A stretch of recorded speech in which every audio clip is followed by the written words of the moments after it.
Good afternoon. Hopefully you had a nice winter break, some nice snow days, and you're back and ready to get into math mode. I'm here to help with this evening's math page. First, we'll be looking at the decimals, hundredths, and tenths activity.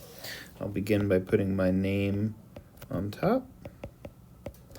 All right, and then I'm going to look over the directions. It says write the decimal and the fraction of each shaded part. And then it gives us these different figures that we can look at. And most of them are pretty easy to see, but I do notice that E is a little tricky, so we'll look at that one together. And I is a little hard to see, but I think you guys will be able to tell that it's these pieces are all shaded, and this one piece over here is not shaded. All right, so keep that in mind when you're doing that. I guess that's L. All right, let's start up here at the top, though. We're going to start with A, and it wants us, again, to write the decimal and the fraction for each shaded part.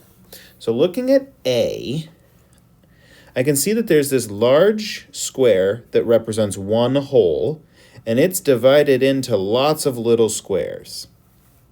Now I count there's 1, 2, 3, 4, 5, 6, 7, 8, 9, 10 squares going across, and 1, 2, 3, 4, 5, 6, 7, 8, 9, 10 squares going down. So I know that it's a 10 times 10 grid, which makes 100 little pieces, 100 little squares inside my one large square, which means my one whole square has been broken down into 100 smaller squares, or hundredths. Hundredths. Okay, so we're going to count how many hundredths there are. I know that this is a row of 10, right? We just counted it, so I know that that's 10. If I keep counting by tens, I'd have 10. The second one would be 20, and then I can count by ones. 21, 22, 23, 24, 25, 26.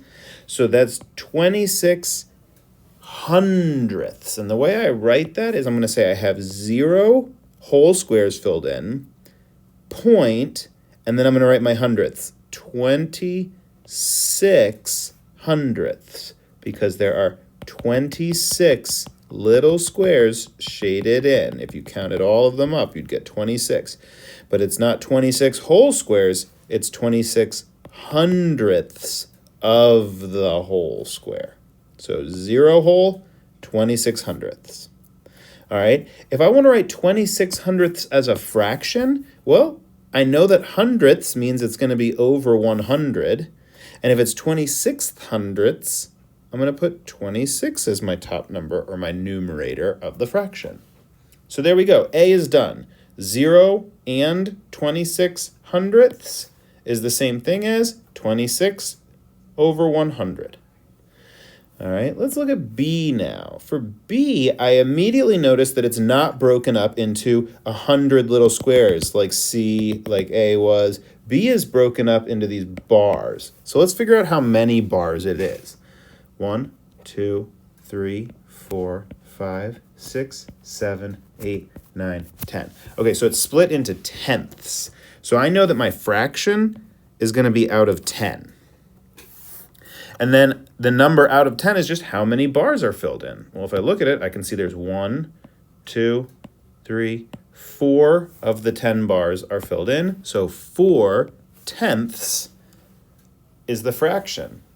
If I wanted to write that as a decimal, again, we're going to say that there's 0 whole boxes filled in because we don't have the whole thing shaded in. So our whole number is 0.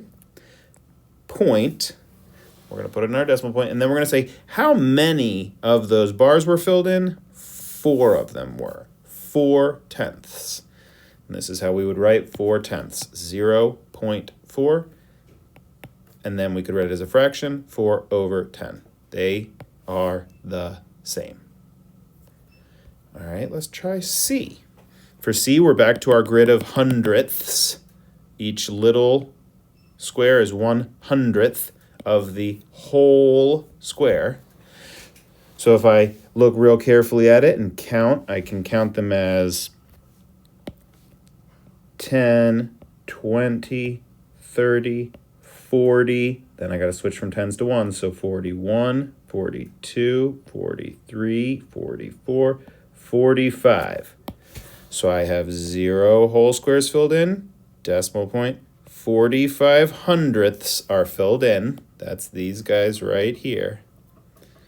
45 hundredths are filled in. And if I'm doing hundredths, again, my fraction will be out of 100.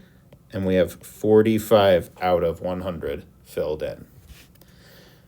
All right, let's take a look. We're going to skip D because I'm pretty sure you guys can do D on your own. We're going to look at E because it's a little bit harder to see the shading. And so if I zoom in here on E, what I'm going to do is I'm going to highlight it the way that I think it is shaded so that you can see a little bit easier what it should look like. And then we'll use what I've drawn here as the numbers we're going to use when we write it. So let's check this out. Ready? This is, I believe all of these pieces are shaded and it goes like that. I believe it's like that. So looking at it now, I can't count my tens as rows going down because it's not filled in down here. These don't count. So I can't count all the way down. But I can count sideways because that's 10 and those are all filled in. So we can say 10, 20, 30, 40, 50. I can't do 60 because there's not enough to fill in the whole next row, so we're going to count by ones. 51, 52, 53, 54, 55, 56, 57, 58, 59. So for this one, we're going to say there are 59 shaded in squares, or 59 hundredths shaded in out of the 100 total. If I wanted to write that as a decimal, we're saying we have 0 of the whole squares filled in, but we do have some of the little squares, and how many of them? Well, we said 59, so we're going to write that 0.59, 0 and 59 hundredths. All right.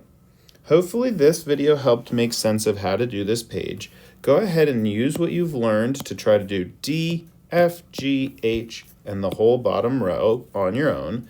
If you're confused on any of them, just skip it and try the rest, and bring any questions back to class. Hope this video helped.